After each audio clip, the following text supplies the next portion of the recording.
Welcome to my channel SKS stories. आज आपको episode number 2 डर डर का एपिसोड नंबर 2 मैं सुनाऊंगी।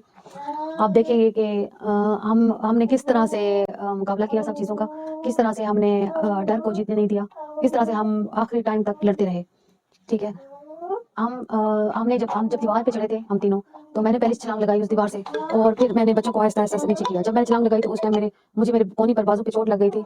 उस टाइम तो मुझे पता नहीं चला, लेकिन बाद में बहुत शदीद किस्म का दर्द भी हुआ और वहाँ से ब्लड भी आना शुरू हो गया।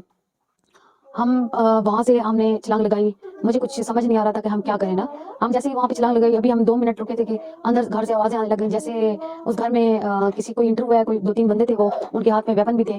वो जो है ना उस घर के अंदर एंटर हुए, हमें ढूँढ रहे थे वो लोग। उन्होंने समझा था कि वो हमें स्प्रे कर देंगी और फिर वो पता नहीं हमारे साथ क्या करने वाले थे, ये नहीं पता। इन सब चीज़ों से जो है ना, जब उन्होंने देखा कि ये तो हमारा ही उल्टा पड़ गया, उन्होंने जो है ना हमारी जो एक लेडी थी उनको ही बाँध दिया और खुद वो फरार हो गए। अब हमें उनकी नियत का, किसी चीज़ का कुछ नहीं पता था कि वो क्या चाहते हैं, क्या मसला है, क्या नहीं। हालाँकि मैं उनको कहती रही कि अगर आपको पैसों की ज़रूरत है तो आप मतलब हमसे ले लें, जो चीज़ है आप हमसे ले लें, लेकिन हमें जाने दें। तो वो इस चीज़ पे भी राज़ी नहीं हुई। जैसे कि कोई वो इस तरह से करता है कि जैसे उनको पैसों से कोई लालच नहीं है, कुछ और चाहिए।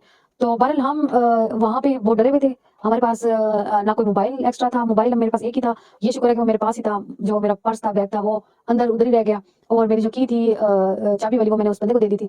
तो हमें नज़र कुछ नहीं आ रहा था, बहरहाल अंदाज़े से जो जितना पास-पास नज़र आ रहा था, मैंने सोचा कि यहाँ साथ में एक छोटा-सा पुल था।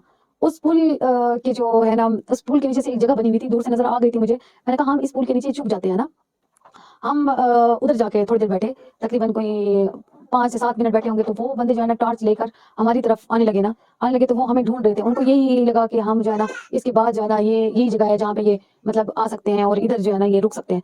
हम बहुत ज़्यादा डरे हुए थे। पुल के नीचे जब मैंने उनको अपने पास आते हुए देखा, तो मैंने पहले इन बच्चों को कहा कि हिम्मत रखनी है, मुँह से आवाज़ नहीं निकालनी, बिल्कुल आराम-आराम से आप लोग मेरे पीछे आते रहो। मैंने साइड से होकर एक पत्थर सा बहुत बड़ा पत्थर पड़ा था, उसके पीछे हम तीनों छुप गए। हम ती वो टॉर्च वगैरह जलाकर देखते रहे, उनको कुछ नज़र नहीं आया।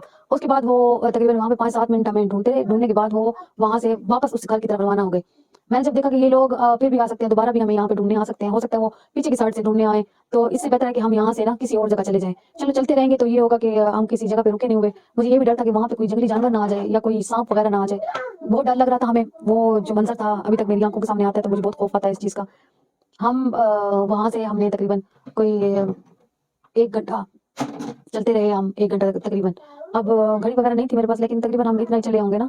हम चलते रहे, वहाँ उससे थोड़ा-सा आगे हम जब गए, तो तकरीबन 5-7 किलोमीटर का फासला होगा।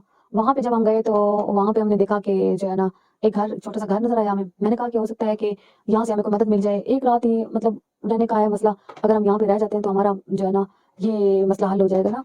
मतलब कि हमें कुछ किसी का आसरा हो जाएगा और हम जितना डरे हुए थे, हमें थोड़ा-सा रेस्ट करने का वो मिल जाएगा और हमें पता चलेगा कि अब हम सेफ हैं या नहीं है, क्या है हिसाब।